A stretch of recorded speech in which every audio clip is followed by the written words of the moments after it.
Marlon tá no... Já testamos. E eu tô com 2 fones aqui. Hoje o meu não tem como dar interferência.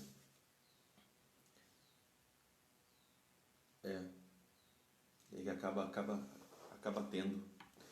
Marcelo, já estamos aqui no Instagram, graças a Deus. Bênção pura, né? Só aparecer você aqui. Demora um pouquinho, né, Marcelo? Demora um pouquinho, mas vai ser bom. Marcelo, você sentiu falta de nós na semana passada? O povo mandou cartas para mim, recebi várias cartas, né, milhares de cartas, né, pessoas escrevendo.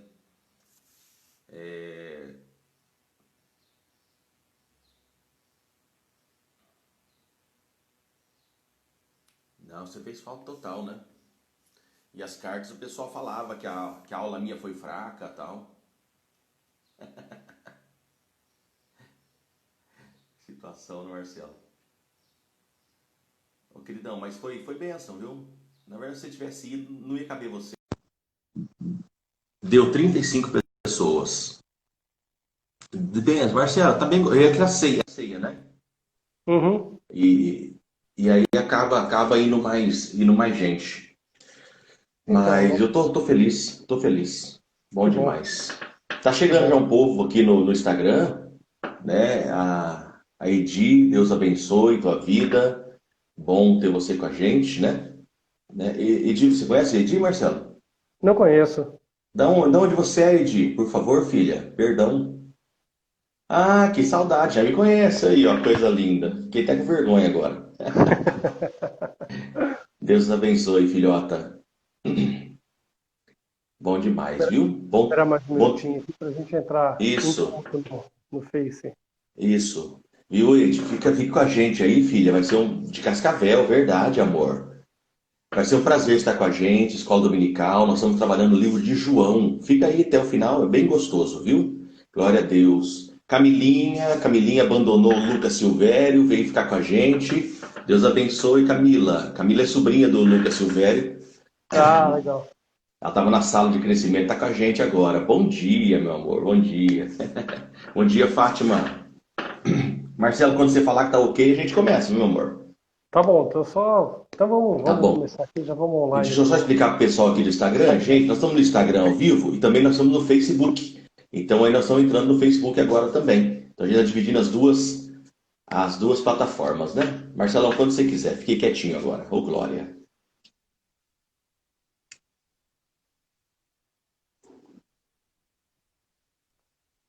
Bom Glória a dia, já estamos Deus. ao vivo aqui também no Facebook.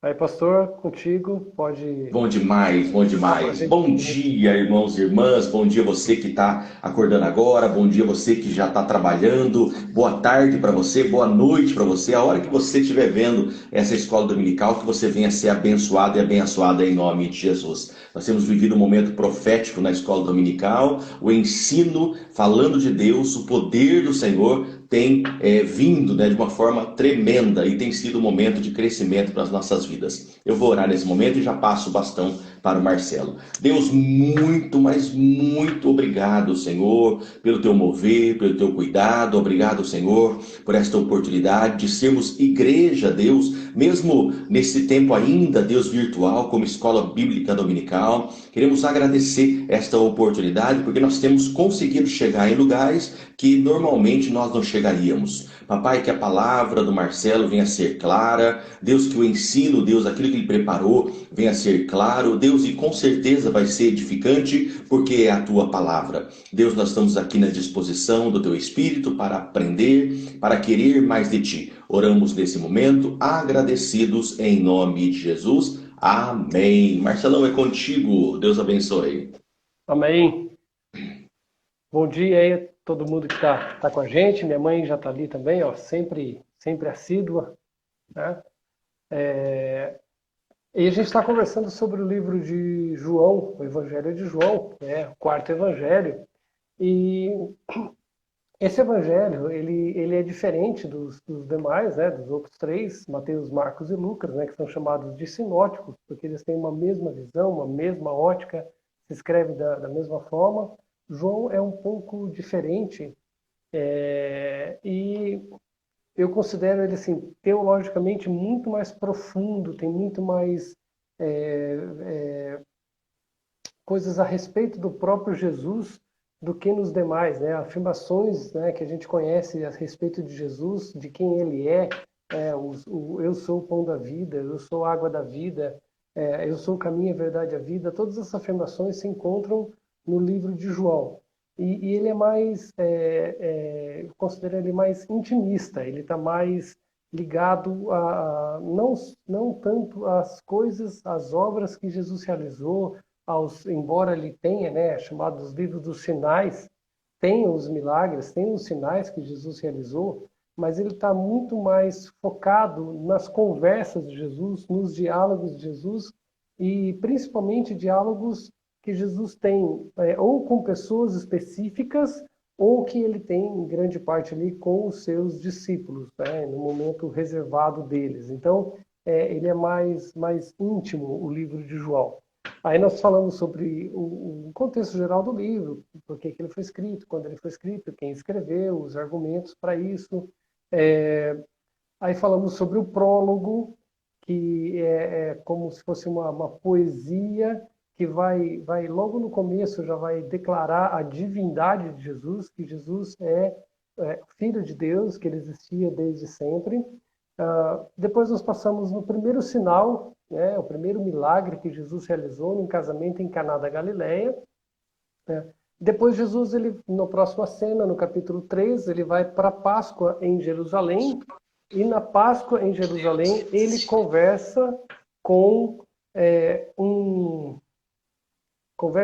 um doutor da lei, com um membro do Sinédrio, com um fariseu chamado Nicodemos. E talvez o capítulo 3 seja o capítulo mais evangelístico, ou que fale mais profundamente sobre salvação do que qualquer outro capítulo da Bíblia. E nesse capítulo está talvez o versículo mais conhecido de toda a Bíblia, né, no meio evangélico, que porque Deus amou o mundo de tal maneira que deu o seu Filho unigênito para que todo aquele que nele crê não pereça, mas tenha a vida eterna. Então esse é o capítulo, esse versículo é João 3,16, está nesse contexto da conversa de Jesus com Nicodemos, né? E no primeiro milagre, ali no capítulo 2, Jesus ele tá num casamento, e a gente falou sobre a relação do casamento com a própria relação de Deus com o povo de Israel e a analogia que é feita à igreja e a Jesus, né? Nós somos, como igreja, chamadas de noiva, a igreja chamada de noiva de Cristo. Né? Falamos da transformação que é necessária, né? Como Jesus transformou a água em vinho, né? Então já começa falando sobre transformação profunda, transformação de essência, né? E no capítulo 3 ele vai falar sobre a transformação, mas agora ele fala de uma forma diferente, ele fala sobre um novo nascimento. Não é mais um nascimento físico, mas é aquele nascimento que vem de Deus, que o próprio Jesus diz nascimento, né, que não nascer da água e do Espírito. Na próxima cena agora, no capítulo 4, então Jesus tinha descido até Jerusalém, para a Páscoa, participou da Páscoa, realizou alguns sinais ali que o livro de João não relata especificamente qual é esse, mas diz que Jesus realizou alguns sinais ali, e Jesus ele está voltando. Quem está me acompanhando aqui pelo Facebook está vendo um mapinha que eu coloquei, né? Então Jesus ele estava na região da Samaria, que fica na região da Judéia, em Jerusalém, que fica mais ao sul aqui, nessa parte mais meia laranja aqui do mapa, tá? E ele precisava voltar, ele iria voltar para a Galileia, subindo, né, no mapa aqui, nessa região rosa, mais aqui para cima, tá? Ali é onde fica Nazaré, fica Cafarnaum, própria Caná, que são cidades onde Jesus ele transita bastante ali, principalmente nos outros evangelhos. E para ele fazer esse trajeto, ele precisava sair de Jerusalém e ele precisava passar pela Samaria. É esse parte mais azulzinha aqui entre a Galileia e a Judéia.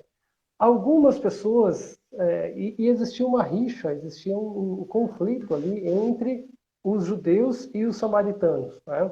E alguns comentaristas dizem que era tão forte essa rixa que alguns preferiam cruzar o Rio Jordão pela região da Pérea, que fica ali mais ao lado direito, né? Quem está olhando o mapa aqui, mais para o lado leste, né? da Judéia, cruzar o Rio Jordão e mais lá para frente, um pouco antes do Mar da Galileia, retornar para o lado oeste aqui para não passar por Samaria. Alguns acreditam que isso não é tão verdade assim, que eles realmente transitavam ali. O fato é que começa o capítulo 4 dizendo que Jesus ele estava retornando para a Galileia e que ele precisava passar por Samaria. E passando ali por Samaria, ele parou perto de um lugar chamado Sicar, na beira de um poço, o poço de Jacó, e seus discípulos foram à cidade, tá? Foram para a cidade para comprar alimentos. E Jesus se assentou ali, e fala a Bíblia que era isso quase a hora sexta, tá? A hora sexta, se a gente pensar no esquema que eles contam as horas, que eles contavam a hora, tá? Então, a primeira hora seria 6 da manhã. Então, a hora sexta é por volta do meio-dia. Ou quando fala lá que Jesus morreu por volta da hora nona, quer dizer, Jesus morreu por volta das 3 horas da tarde. Então, era meio-dia. E Jesus estava assentado, chegou perto desse poço, e cansado, e nisso chegou uma mulher samaritana que veio tirar água. E Jesus começou a conversar com essa mulher. Os discípulos tinham a cidade comprar comida, e Jesus começa a conversar com essa mulher samaritana. Bom, e ela, a primeira coisa que ela faz, ela estranha. Pô, você é judeu, como vem pedir para mim água para beber? Porque Jesus estava com sede, né, do caminho e pediu, meio-dia, uma região árida, e Jesus com sede pede para essa mulher, olha, eu preciso de me dar um pouco de água. E a mulher fala, mas você é judeu, como vem conversar comigo? Um primeiro atrito ali, um primeiro conflito ali entre Jesus e aquela mulher, né? E Jesus, e João fala, né? Porque os judeus não se dão com os samaritanos. De onde vem isso? Quem eram os samaritanos? Os samaritanos, eles, depois que o reino de Israel foi dividido, então ficou a parte do reino de Judá, que é com as tribos Judá e Benjamim, e as demais 10 tribos ficou o chamado Reino do Norte, ou Reino de Israel. Um dos reis, ele estabeleceu Samaria como a capital desse Reino do Norte. Quando o Império Assírio veio e dominou o Reino do Norte, o que ele fez? Ele levou exilado a nata da população, deixou algumas pessoas ali, alguns israelitas ali, né? E trouxe o seu povo para habitar naquela região e houve uma mistura ali. Primeiro que o Reino do Norte já era um reino, quando era ainda reino de Israel, era um reino idólatra. Foi um reino que sempre se voltou para outros deuses que não o Senhor Jeová, embora existissem ali pessoas que cultuassem Jeová. E eles, com a invasão dos assírios, eles se misturaram com aquele povo, tanto etnicamente, né, se casando e gerando uma descendência mista, né, não mais os judeus puros, né, os israelitas puros, mas também se misturaram na religião. E quando o povo, depois o povo de Judá, foi exilado para a Babilônia, e quando eles retornaram, 70 anos depois, para reconstruir a cidade, reconstruir o templo, os samaritanos quiseram ajudar E Neemias não permitiu que eles ajudassem por essa mistura. Eles queriam, o próprio povo judeu ali, né, queriam construir não mais com aquele povo que eles consideravam impuro, porque eles tinham se voltado para outros deuses e porque eles tinham se misturado em casamento ali, gerado uma raça híbrida, né? E daí vem toda a, a rixa que tem. Depois teve outros episódios. E esse povo de Samaria, eles construíram para eles um local de adoração no Monte Gerizim, que era um monte ali dessa região da Samaria. E eles chegaram a construir um templo, que depois esse templo foi destruído, por volta do ano 200 a.C., mas eles continuaram com aquele monte como local de adoração. Tá? Mas existia essa rixa entre os samaritanos e os judeus. Jesus, ele não olha para isso. Tá? Não olha para isso até porque Jesus, o próprio Evangelho de João fala, né, que ele veio para os seus, mas os seus não o recebeu. Mas a tanto quanto os receberam, deu-lhes o poder de serem feitos filhos de Deus. Então, João fala que Jesus veio primeiramente para os judeus. Como os judeus não o receberam, e isso era propósito, plano de Deus também, essa salvação foi estendida a toda a raça humana. Então Jesus ele começa a conversar com essa mulher e essa mulher pergunta, olha, como sendo você judeu vem conversar comigo? Pede-me de beber. E Jesus fala para ela, se você conhecesse, está lá no 9, desculpa, no 10. Se tu conheceras o dom de Deus e quem é que te diz, dá-me de beber, tu lhe pedirias a ele e ele te daria água viva. Então Jesus chega para a mulher e pede, olha, me dá água de beber. A mulher fala, mas você, sendo judeu, vai me pedir água? E Jesus fala, se você soubesse quem eu sou, você me pediria água da vida, água viva. E a mulher não entende o que ele está querendo dizer e fala, mas como você vai tirar água do poço se você não tem como, não tem condições, você não tem um balde, você não tem uma corda, como que você vai tirar? O poço é fundo. É você maior que Jacó, nosso pai, que nos deu esse poço para dizer que vai nos dar água? E aí Jesus fala, quem beber dessa água vai voltar a ter sede. Mas quem beber da água que eu te der, jamais terá sede de novo. Pelo contrário, dentro dele ele vai ser uma fonte a jorrar, uma fonte de água a jorrar. E aí a mulher fala assim, bom, se é assim, então me dá dessa água para que eu não tenha que vir aqui mais para tirá-la. Então, a gente vê essa conversa e a gente vê que a mulher aqui não entendeu o que estava rolando ali, e qual era o papo o que Jesus estava querendo dizer. Porque ela estava olhando para uma situação natural, para uma situação física, para uma situação material. Jesus pediu para ela água, ela falou, essa água não tem como tirar, você não tem como, você é judeu, você vai me pedir água. Ele falou, se você soubesse quem eu sou, você me pediria e eu te daria uma água viva. E falou, olha, quem beber da água que eu der, jamais terá sede de novo. Então ela fala, então, se é assim para não ter sede novamente, então me dá dessa água, que eu não vou mais precisar ter que vir aqui nesse poço para buscar água. E aí a gente começa a ver alguns detalhes dessa conversa de Jesus aqui, né? O que Jesus está querendo dizer não é exatamente de água, né, que a gente toma para saciar a nossa sede. Jesus está falando, se você conhecesse quem eu sou e o dom de Deus que há em mim, você me pediria água viva.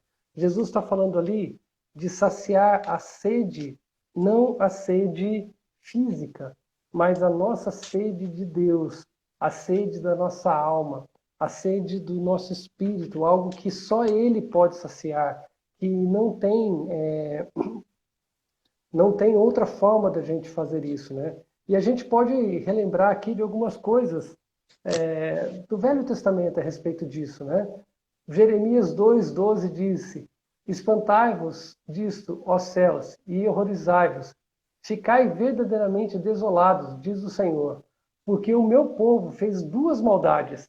A mim me deixaram um manancial de águas vivas e cavaram cisternas, cisternas rotas que não retêm águas. Então João está fazendo aqui João não, né? Jesus está fazendo aqui alguma, de certa forma, uma analogia a isso, né? Porque lá em Jeremias, Deus é chamado de um manancial de águas vivas.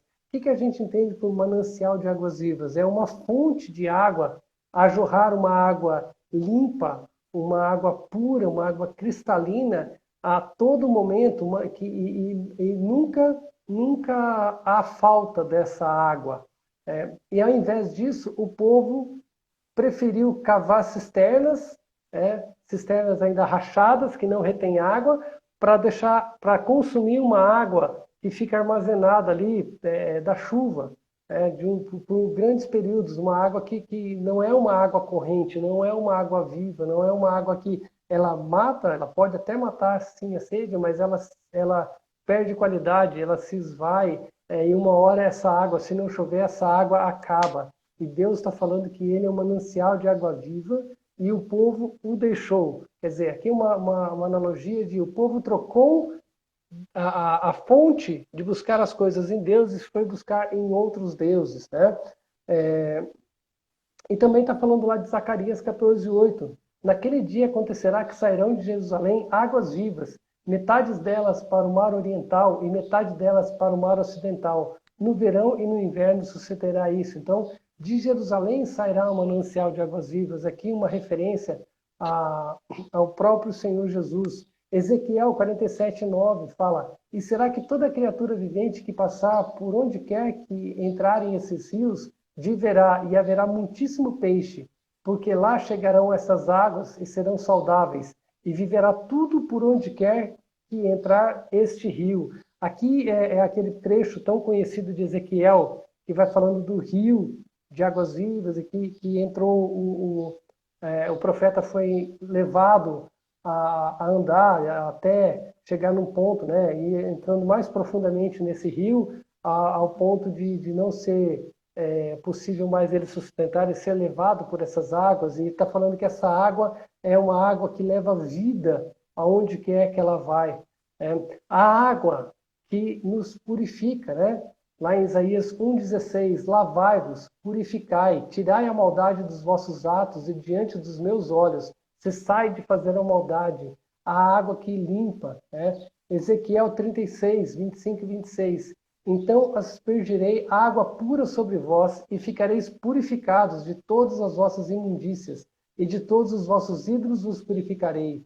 E dar-vos-ei um coração novo, e porei dentro de vós um espírito novo, e tirarei da vossa carne o coração de pedra, e vos darei um coração de carne. Essa é a água que Jesus está falando para a mulher. Essa água que transforma, essa água que limpa, essa água que purifica, essa água que leva vida, essa água que transforma, né? Que tira um coração de pedra, né? A purificação que depois disso daí tira de nós um coração de pedra e coloca um coração novo, de carne, né? Um coração cheio de bondade, cheio de amor, amor a Deus e amor às outras pessoas. Então é isso que Jesus está querendo dizer para ela: se você soubesse quem eu sou, você me pediria e eu te daria água viva. Essa água viva que Jesus está querendo dizer, fazendo uma referência a todas essas passagens aqui do Velho Testamento que nós lemos, né? Mais uma. Ó vós, todos os que têm sede, vinde às águas, e os que não têm dinheiro, vinde, comprai e comei. Sim, vinde e comprai sem dinheiro e sem preço, vinho e leite. Então, todos vós que têm sede, vinde às águas, venham até a fonte de água viva. Pastor? Marcelo, não, com você tem uma pergunta ali, ó. Qual era o versículo? Tá o nome, eu não consegui ler o nome. Perguntou. Tá no Instagram a pergunta. Tá, eu li aqui Jeremias 2:12. Eu li Zacarias 14:8. O coração de pedra e o coração de carne. Isso aí é Ezequiel 36, 25 e 26. Tá Elisa. certo? Joia. Meu Deus. Então é essa água que Jesus está falando para a mulher. Não está falando de uma água física ali que a gente bebe, mata a sede e daqui 1 hora a gente tem que beber novamente porque nós temos sede. Mas está falando dessa água que vem saciar a nossa sede de Deus, vem saciar a nossa necessidade de estarmos ligados a esse Deus, né? Em outras palavras, em outros pontos, a gente pode entender que essa água é uma própria analogia ao Espírito Santo. Quando Jesus fala lá com Nicodemos, né? Quem não nascer da água e do Espírito. Então a gente entende que essa água é uma simbologia do próprio Espírito Santo que é derramado sobre nós.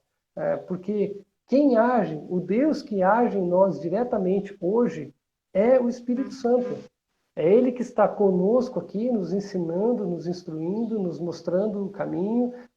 Como a gente vai ver lá no capítulo 14 de João, Ele é o companheiro, é o paráclito, aquele que foi colocado ao nosso lado, é o consolador para caminhar junto conosco. Essa é a água viva que Deus quer colocar. E por isso que Ele fala, aqueles que receberem, do seu interior fluirão rios de água viva. Quer dizer, dentro de nós flui o Espírito Santo para outras pessoas que estão próximas de nós. É o que acontece quando a gente está ministrando, quando a gente está falando, quando a gente está vivendo e as pessoas olham para nós e percebem a atuação de Deus nas nossas vidas ou através de nós, né? Isso são águas vivas fluindo do nosso interior. Nós que já bebemos dessa fonte, nós que já entendemos esse mistério de Deus aqui, dessa revelação de Jesus para essa mulher, né?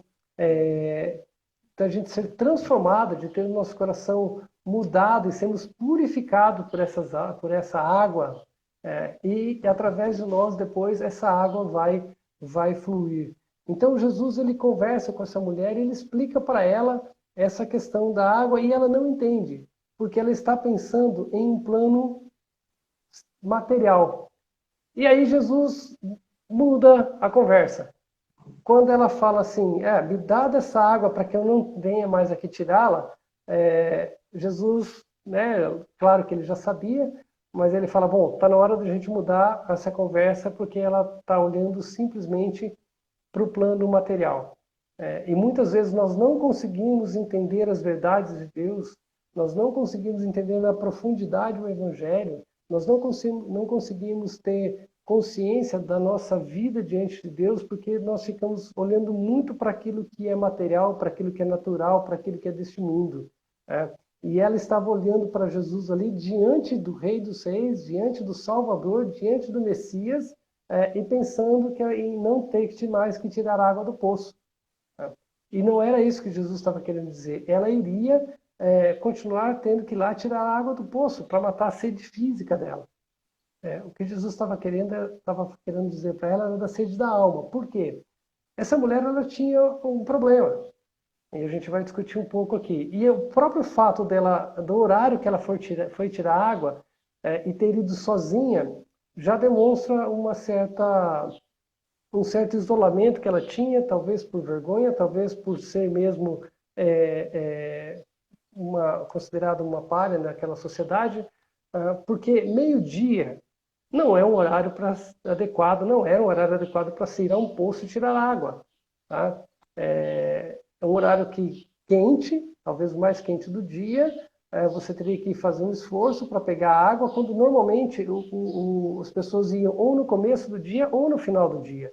Mas ela escolheu um horário que não teria ninguém naquele poço e ela foi sozinha. Por quê? Porque Jesus, nós vamos ver agora aqui, Jesus fala para ela assim, olha, chama o seu marido e vem cá. Quando ela fala, não quero mais tirar a água do poço. E a mulher respondeu para ele, falou assim, não tenho marido. E Jesus diz, você disse certo, você não tem marido. você já teve 5, e o que você tem agora não é ter um marido.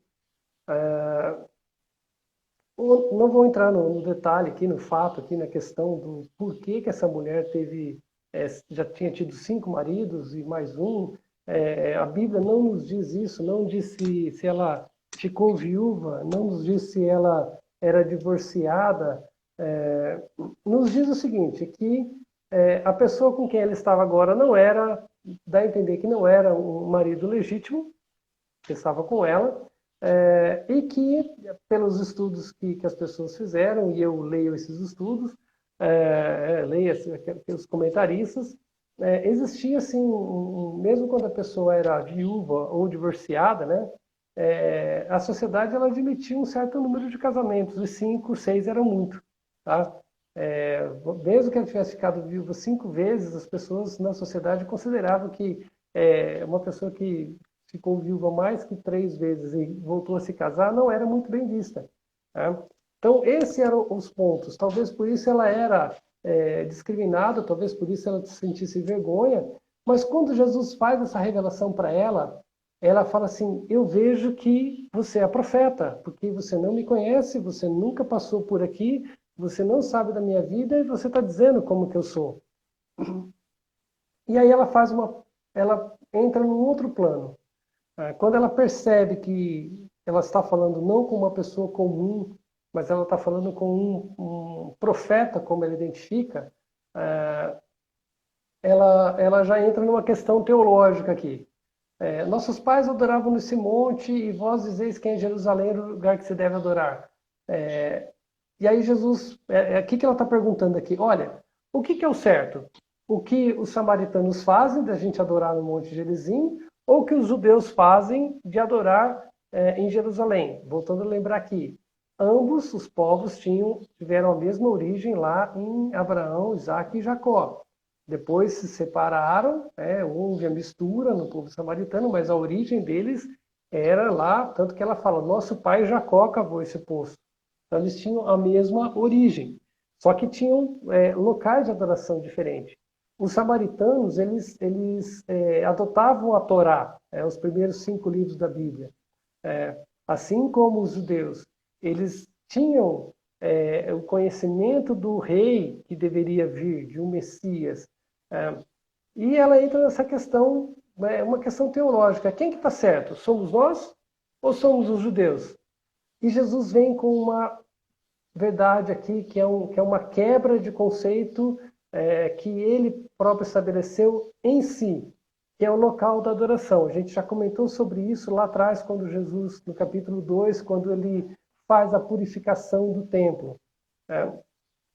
Jesus, ele diz para a mulher, olha, já chegou a hora em que vocês não vão adorar mais nem no Monte Gerizim, nem em Jerusalém, mas vocês vão adorar o Pai em espírito e em verdade, porque são esses o que o Pai procura para seus adoradores.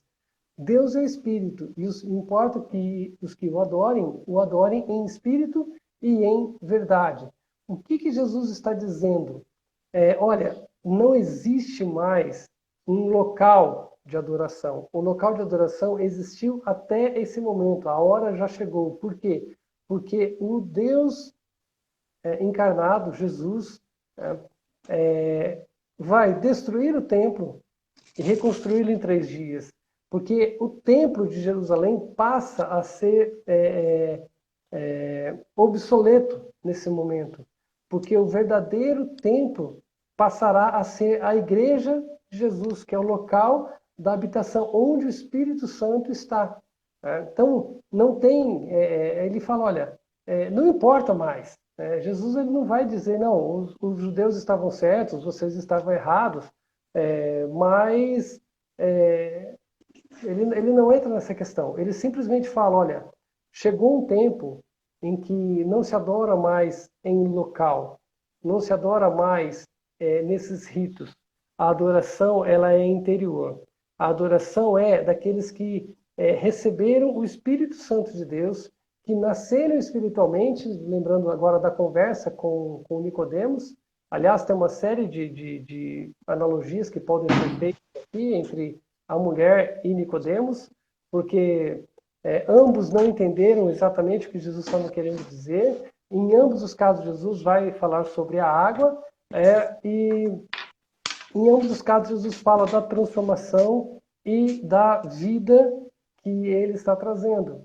E ele fala aqui para essa mulher, olha, não importa o local deixou de ter valor, não é mais local. A adoração agora, ela é interior, ela é em espírito e em verdade. Precisamos conhecer a Deus, precisamos saber quem Deus é, precisamos receber a Jesus em nossos corações como nosso Senhor. Precisamos ser vivificados em Cristo, para que assim a gente possa, em espírito, adorar a esse Deus que é verdadeiro, que é a verdade, que é a vida. Então, esse é o espírito da conversa, né? A adoração agora não é mais em local. A adoração é na pessoa, é do nosso interior, é a nossa vida em si. Não é mais simplesmente ir a um local e fazer oferendas, fazer ofertas, mas estando onde a gente está, ofertar constantemente a nossa vida a esse Deus, né? Ao nosso Salvador. E a conversa continua. A conversa continua e ela fala, a mulher diz, eu sei que o Messias, chamado Cristo, vem. Quando ele vier, nos anunciará isso. Então, o que ela fala? Ela mostra aqui que os samaritanos criam na vinda do Messias e ela fala, o senhor está me falando isso, mas quando o Messias vier, ele vai se explicar todas essas coisas para nós. Ele vai abrir os nossos olhos para enxergar isso. E Jesus faz uma revelação para ela aqui que ele não faz para os judeus. Ele se revela como o Cristo. Ele diz, eu sou o Cristo. E é interessante que Jesus ele não fez essa afirmação para os judeus, mas ele faz para uma mulher samaritana. Talvez o fato dele ter se revelado, ter dito claramente para essa mulher, eu sou o Cristo, eu sou o Messias, eu sou aqueles que tanto os samaritanos como os judeus esperam, talvez ele tenha dito para os samaritanos e não para os judeus, porque os judeus eles esperavam um Messias mais militar, mais rei, mais um libertador físico, de novo olhando só para o plano material, só para o plano natural. E se Jesus tivesse se revelado para os judeus naquele momento, o conflito entre ele e os judeus teriam sido antecipado, e não era o momento de antecipar esse conflito. Mas Jesus ele se revela para essa mulher. E essa mulher vai para a cidade e ela vai chamar as pessoas e vai contar, falando, olha, eu encontrei uma pessoa no poço e ele falou tudo que eu estou dizendo. E ela, mesmo Jesus tendo afirmado para ela, mesmo ela tendo visto o que Jesus falou, ela pergunta, será ele o Cristo? Será ele o Messias que a gente tem esperado? E as pessoas vão até Jesus para conversar com ele. E os discípulos, eles chegam nesse momento, né, quando ele ainda conversa com a mulher, e eles ficam, a palavra aqui diz, maravilharam-se, mas talvez um maravilharam-se aqui seja mais no sentido assim, eles ficaram surpresos. Eles ficaram, assim, abismados de Jesus estar conversando com uma mulher, que não era o costume da época, e além dela ser mulher, ela era samaritana. Mas eles não perguntaram nada para Jesus. A mulher deixa o cântaro, volta na cidade e vai anunciar. E os discípulos vão falar para Jesus, olha, trouxemos comida, come aqui. E Jesus, de novo, com aquele... uma certa... um jogo de palavras aqui, Jesus fala, olha, eu não vou comer, a comida que eu tenho para comer é outra, é fazer a vontade do meu Pai. E talvez aqui a gente entenda um pouco mais aquela expressão que Jesus usou na tentação, né? Que está lá em Deuteronômio, nem só de pão viverá o homem, mas de toda a palavra que procede da boca de Deus. Então, Jesus mais uma vez está mostrando aqui que a comida não era o mais importante para ele naquele momento, mas fazer a vontade de Deus era mais importante. E Jesus entra com uma questão aqui que vai falar da ceifa, né? Que a ceifa está próxima. E ele fala, olha, vocês costumam dizer que olha para o campo e fala, olha,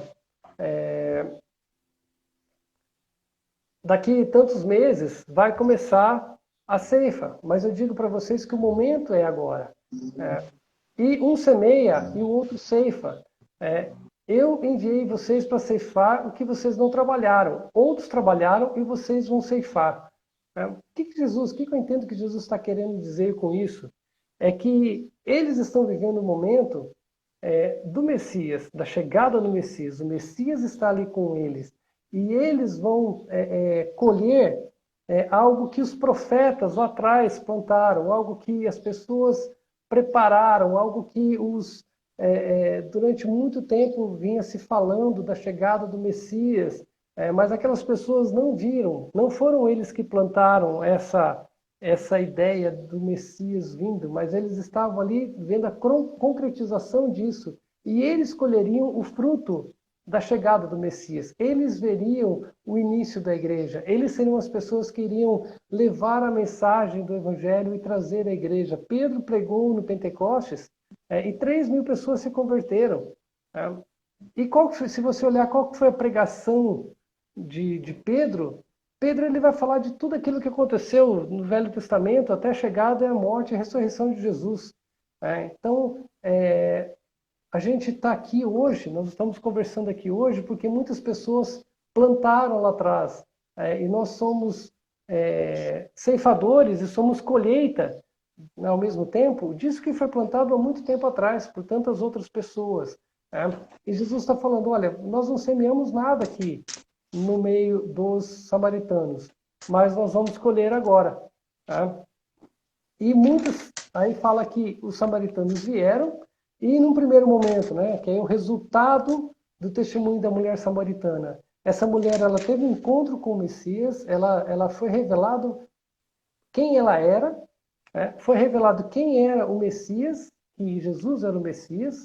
Ela entendeu isso, ela foi até a cidade, conversou com as pessoas acreditaram que ele era o Messias porque ela tinha dito, e depois eles vieram e tiveram a própria experiência, porque a palavra diz que eles eles pediram para que Jesus ficasse com eles ali.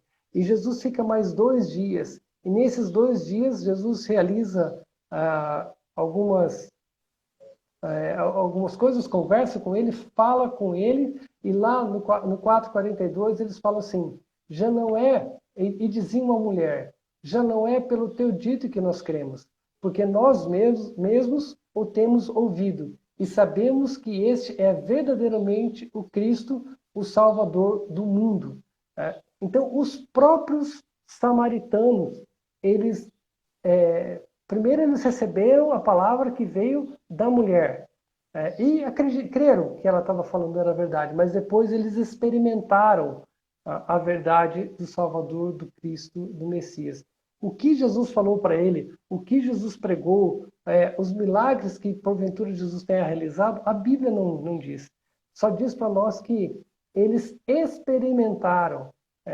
Nós mesmos o temos ouvido e sabemos que este é verdadeiramente o Cristo, o Salvador do mundo. Eles tiveram uma experiência pessoal, particular, individual com o Messias. Tá? Não foi mais pela experiência da mulher.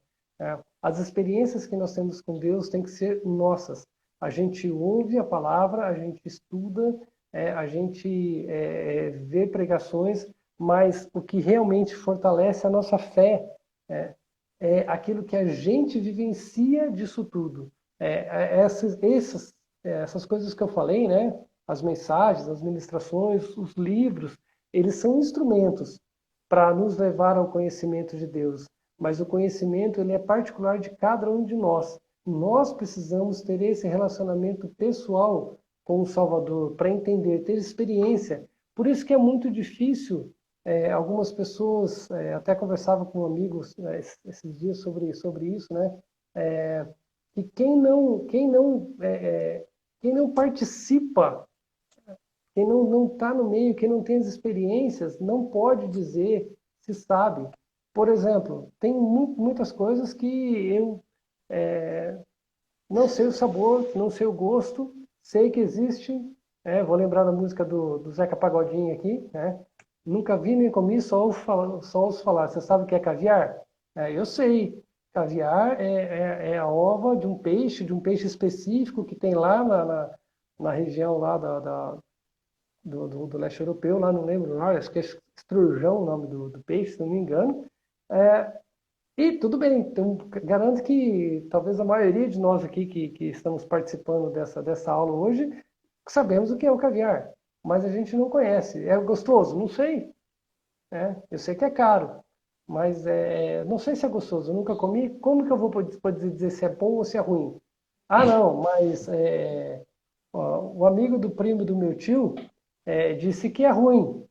Ok, essa foi a visão dele, mas não é a minha. Ou disse que é muito bom. Ah, se é muito bom, então eu quero provar também, mas eu não sei se é bom. Eu só vou saber se é bom se eu realmente provar. E nós só vamos conhecer a Deus, nós só vamos nos aprofundar em Deus se a gente de fato provar, se a gente ter esse relacionamento com Ele, se a gente se entregar para Ele, se a gente se relacionar com Ele. Senão, fica no campo da especulação, no campo da conjectura, no campo da especulação, no campo do sociológico, do psicológico, de dizer ou não funciona ou não funciona, e na verdade nós temos que viver. Nós temos que ter essa experiência que os samaritanos aqui tiveram, que eles não só creram na palavra que a mulher dizia, mas eles experimentaram em suas vidas aquilo que Jesus estava dizendo. Eles mesmos ouviram. Então, a experiência com Deus, se a gente quer conhecer Deus, ela tem que ser particular, ela tem que ser individual. Não vale a experiência do outro. A experiência do outro serve para me instigar, serve para me estimular, mas a experiência com Deus é de cada um de nós. De cada um é minha e é de vocês. E cada um e Deus vai se revelar para nós de formas diferentes. Porque é um Deus, a Bíblia fala da multiforme graça de Deus. Então eu vou ter o entendimento de Deus, nós vamos ter o mesmo entendimento, tá? Não vamos colocar aqui, nós não vamos entender Deus de formas diferentes, não. A forma como nós vamos chegar a esse conhecimento pode ser diferente. As experiências minhas são diferentes da experiência do pastor, que é diferente da experiência sua que está ouvindo a gente aqui. Porque Deus ele é criativo, ele tem várias formas de nos atingir, de chegar até nós. Mas ele nos mostra sempre a graça e o amor dele revelado em Jesus Cristo. A forma como que ele faz isso não importa. Algumas pessoas, como eu, vêm já de uma família, né? Eu sempre gosto de dizer que eu sou fruto de escola bíblica dominical, porque minha mãe, que deve estar assistindo a gente aqui ainda, quando eu era pequeno, levava a gente na escola bíblica. E depois a gente acabou mudando de cidade, perdendo contato com a igreja, e eu voltei sozinho. Quando eu era adolescente, eu voltei sozinho para a igreja. Minha mãe não ia, meu pai não ia, meus irmãos não iam, mas eu ia. Porque a semente tinha sido plantada. Outras pessoas podem ter passado, e foi assim que eu voltei para a igreja, que eu me converti de fato e que passei a ter o meu crescimento e a minha caminhada cristã. Outras pessoas podem ter passado por uma experiência traumática na vida e, através dessa experiência traumática, ter se chegado a Deus. Outras pessoas podem ter conhecido um amigo e visto a vida daquela pessoa ser transformada e falar assim, não, eu quero que a minha vida seja transformada assim também. Então, é isso que eu quero dizer, que o caminho pelo qual a gente entende essas verdades pode ser diferente, mas a verdade é a mesma. Jesus Cristo é o nosso Salvador. Deus é o nosso Pai amoroso. E o Espírito Santo foi nos dado como um selo, como uma garantia, como um ajudador, como um consolador que está conosco e nos leva e nos faz entender essas maravilhas desse Deus. Essas são as verdades. Como que a gente vai entender essas verdades? vai depender da experiência de cada um de nós. Né? Fechando esse capítulo aqui, né? Quando Jesus fala da ceifa, nós somos chamados também para irmos ceifar. A gente vai ver depois lá em Atos que Filipe, ele foi pregar em Samaria. E o evangelho foi muito bem recebido lá. Por quê? Porque teve essa semente aqui. O pessoal daquela região já tinha ouvido falar de Jesus. Então, mesmo os que não tiveram essa experiência pessoal de ocular com Jesus ali, de conversar com ele, talvez ouviram de outras pessoas, e quando Filipe chegou para pregar o evangelho, o terreno já estava preparado. Então, a nossa missão como cristão, a gente pode ser tanto aquele que vai ceifar, como aquele que vai preparar a terra, como aquele que vai semear. Nós não sabemos onde, nós vemos lá no capítulo 3, né? O Espírito sopra onde quer, é como o vento, ele é livre, a gente não sabe onde ele começa e onde ele termina. A gente só sente esse vento, que pode ser uma brisa ou pode ser um vento muito forte, mas a gente sabe que ele está ali. O Espírito Santo é da mesma forma. Eu não sei onde essas nossas conversas aqui de domingo pela manhã vão levar as nossas vidas, as vidas das pessoas que estão ouvindo. Eu não sei quantas pessoas ouvem, quantas pessoas participam, eu não fico acompanhando isso, porque eu entendo que a nossa missão é a gente falar de Jesus, é a gente comunicar o Evangelho, não só com as palavras, mas também com a nossa vida. Porque eu posso, em um determinado momento, ser quem vai ceifar, quem vai colher, quem vai dar o arremate, quem vai, de fato, apresentar a pessoa diante de Deus, né? Mas eu não sei quantas pessoas trabalharam para chegar até aquele momento. Às vezes o pastor está na igreja pregando, fala a mensagem, faz o apelo, as pessoas se convertem, ele está ceifando. Mas quantas outras pessoas trabalharam para que chegasse até aquele momento ali, para que aquela pessoa estivesse no momento de ser colhido como um fruto, como um novo convertido? A gente não tem essa noção e nem precisamos, nem buscamos ter isso. Nós temos que trabalhar. Nós temos que trabalhar na obra de Deus. Para isso que Ele nos chamou, para mostrar essas verdades, né? Que Jesus, Ele veio, se tornou um homem, morreu na cruz para nos trazer a salvação. E que a nossa vida aqui, ela é temporária. Nós somos peregrinos, nós somos passageiros. A gente não pode ser como essa mulher samaritana ou como Nicodemos, que era um mestre da lei e mesmo assim não conseguiu entender as verdades espirituais que Jesus estava querendo nos mostrar. Jesus, ele veio para satisfazer as nossas necessidades espirituais. Ele veio para inicialmente, ele realizou milagres, ele realiza milagres, ele trata da nossa alma, ele trata do nosso interior, mas o fundamental é a nossa salvação, para que a gente possa um dia, como João contemplou lá em Apocalipse, o mesmo João que escreveu esse evangelho, e nela viu o templo, porque o templo é o Senhor Deus Todo-Poderoso e o Cordeiro. Apocalipse 21, 22. Aqui só falando de templo, né? O templo não é mais um local. Quando João tem a visão da Nova Jerusalém, ele fala que o templo é o Senhor Deus Todo-Poderoso e o Cordeiro, Jesus. Então, para que as nossas vidas nos levem a ter essa visão também, não só a visão espiritual nesse momento, mas talvez a visão física aqui, do entendimento completo, quando todas essas coisas aqui acabarem, que nós estaremos junto com Deus, eternamente, junto com o Cordeiro, em adoração eterna. Amém? Pastor? Amém. Muito bom. Marcelo, algo que eu falei ontem no culto, né? Eu trabalhei tudo posso naquele que me fortalece e tirei a mística em cima, né, do tudo pode. Na verdade, esse tudo pode, Deus nos dá força para suportar, né? E eu aconselhei as pessoas a lerem sempre o contexto, sempre trabalhar o contexto geral da palavra de Deus e nunca fechar num texto isolado. E eu louvo a Deus pela tua vida, por esse período de estudo que nós temos tido, que tem sido uma bênção. E aí só um exemplo de colheita. Quando eu vim morar aqui no condomínio, tinha a Lenira, né? A Lenira até aqui com a gente no Instagram, e ela enxertou uma orquídea no coqueiro, amarrou a orquídea no coqueiro. E aí toda manhã e toda noite eu vou e taco água nessa orquídea. E o mês passado ela nos presenteou o mês todo, né, com flores lindas, né? Aí eu até coloquei, postei no Facebook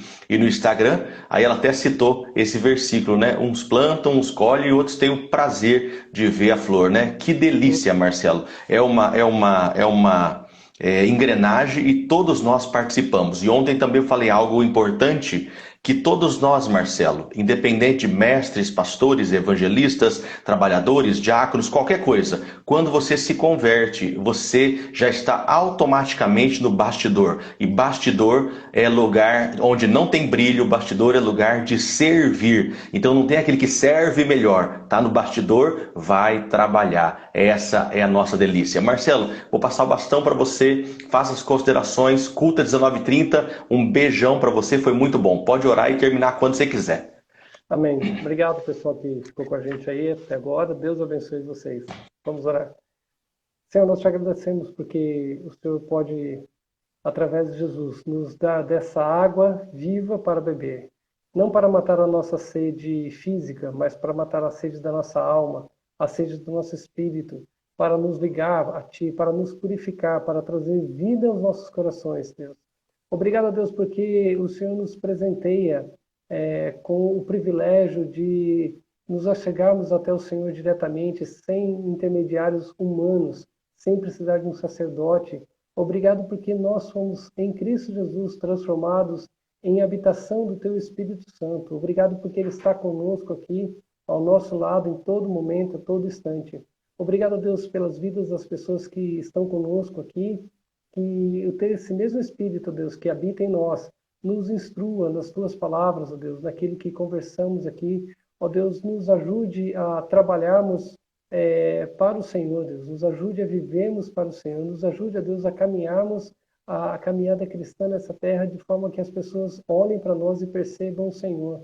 Ó Deus, para que a gente possa participar de alguma forma dessa colheita, Deus. Seja mesmo ali preparando a terra, arando, jogando adubo, jogando a semente, regando, mesmo, Deus, que a gente não veja a chegada do fruto. Mas, Deus, que a gente tenha consciência de que o Senhor é quem trabalha em todas as coisas, que a obra não é nossa, a obra é Tua, e que, ó Deus, os frutos serão colhidos em um momento ou outro. Pai, nos ajude a entender isso, que como os cristãos somos chamados a essa seara, Deus, somos chamados a esse trabalho, e que o resultado dele depende da ação do Teu Espírito Santo. E a única coisa que precisamos fazer é nos colocarmos à disposição como trabalhadores. Deus, nos abençoe neste domingo, a cada um, tudo aquilo que formos fazer. Que o Senhor, Deus, faça prosperar a obra das nossas mãos. Eu oro e agradeço em nome de Jesus. Amém. Amém, Jesus. Amém? Show de bola, Marcelão. Obrigado, meu amor. Até mais. Deus abençoe. Domingo que vem continuamos, se Deus permitir. Amém. Glória a Deus, né? Irmãos e irmãs, essa foi a nossa escola bíblica dominical. Que bom, né? Dá um oizinho para mim aí, quem ficou até o final, só para eu te ver, te reconhecer. Glória a Deus, né? Quem está aí ainda até o final, dá um oizinho. Glória a Deus, Deus abençoe, filhota. Priscila, saudade, meu amor. Deus te abençoe, viu?